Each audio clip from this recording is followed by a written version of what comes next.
राधे राधे। एक बार फिर से स्वागत है आप सभी का मेरे इस YouTube चैनल की नई वीडियो में। आज ले चल रही हूँ आपको एक नई यात्रा पर, एक ऐसी यात्रा पर, एक ऐसे दिव्य स्थान के दर्शन कराने जिसकी वंदना, जिसका गुणगान देवी देवता करते हैं, जिसकी चौखट पर माथा टेकने के लिए राष्ट्रपति भी तरसते हैं। मंत्री हो या फिल्मी दुनिया का चमकता सितारा, चाहे हो बड़े से बड़ा उद्योगपति, सभी इस दहलीज पर आकर दास बन जाते हैं, यहाँ नाक रगड़ते हैं। जी, एकदम सही समझा आपने। ये है विश्व प्रसिद्ध श्री बांके बिहारी जी मंदिर। वीडियो शुरू करने से पहले आप सभी से एक ही निवेदन करूंगी, आप सभी लोग अपना हाथ उठाकर एक बार जोर से बोल दीजिए, बांके बिहारी लाल की जय। और इसी जयकारे के साथ चैनल को सब्सक्राइब भी कर लीजिए, वीडियो को लाइक कीजिएगा और ज्यादा से ज्यादा इसे शेयर कीजिएगा।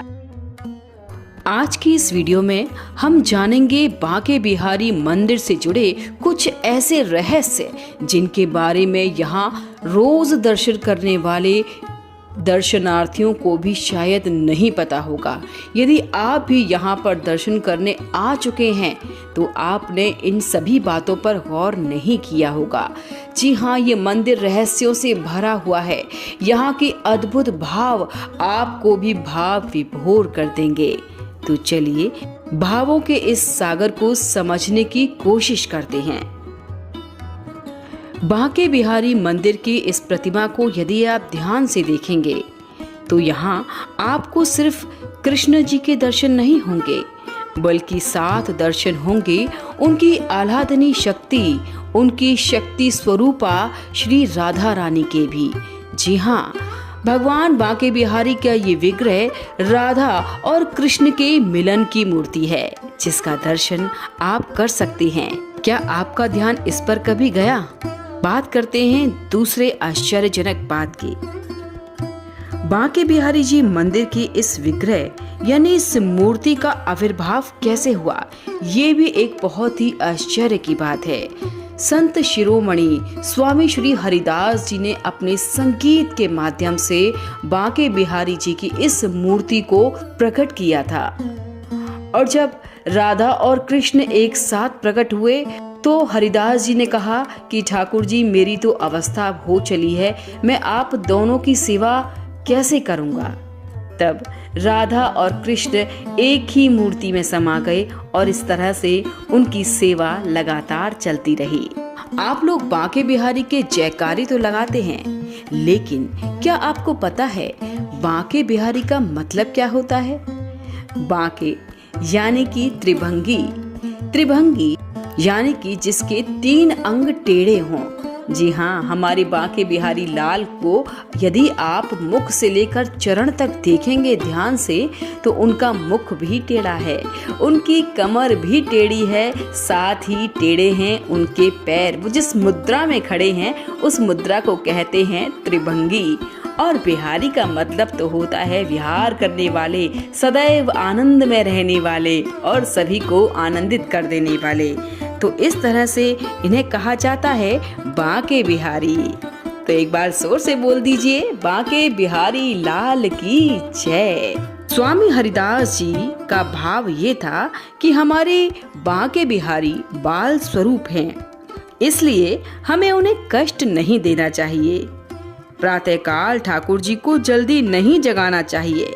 जहाँ ब्रज के सभी मंदिरों में ठाकुर जी की मंगला आरती होती है, यानी कि ठाकुर जी के सुबह सुबह दर्शन होते हैं, वहीं पर बांके बिहारी जी हमारे बहुत ही आराम से उठते हैं। उनके श्रृंगार दर्शन ही होते हैं। 7 साढ़े 7 के बीच में वो दिन के पहले दर्शन देते हैं, क्योंकि वो हैं तो छोटे से कन्हैया ही।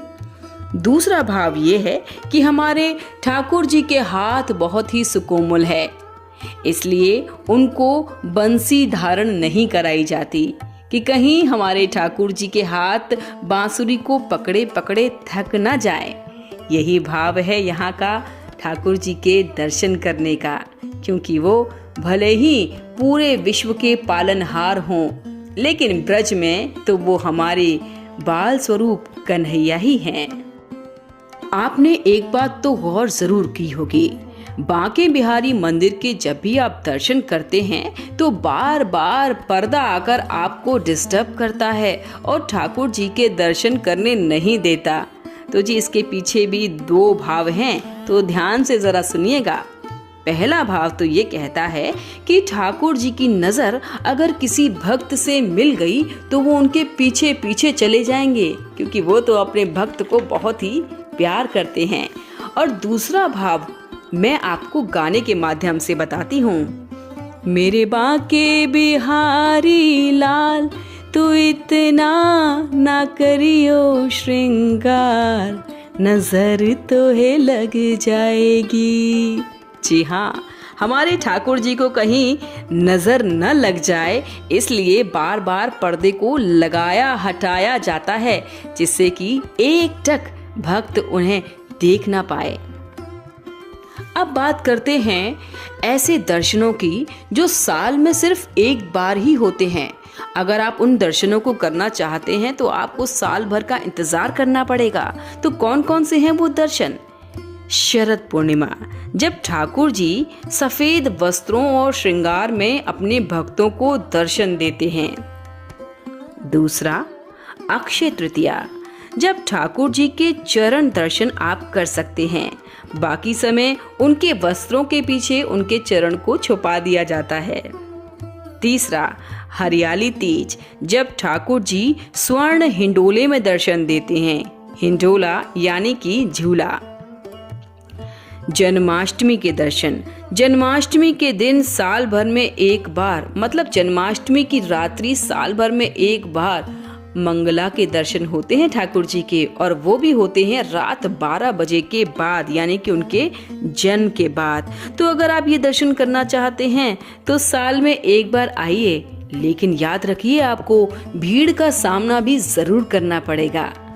तो ये थे ठाकुर बांके बिहारी मंदिर के अद्भुत रहस्य, या कहें अमेजिंग फैक्ट्स, जिनको आज आपने जान लिया है। तो अगली बार जब भी आप दर्शन करने के लिए आएं तो इन सभी बातों पर गौर जरूर कीजिएगा। वीडियो पसंद आई हो तो लाइक कीजिएगा, शेयर कीजिएगा और चैनल को सब्सक्राइब कीजिएगा, क्योंकि इसी तरह की वीडियोस आपको इस चैनल पर मिलती रहेंगे। तब तक के लिए बोलिए बांके बिहारी लाल की जय।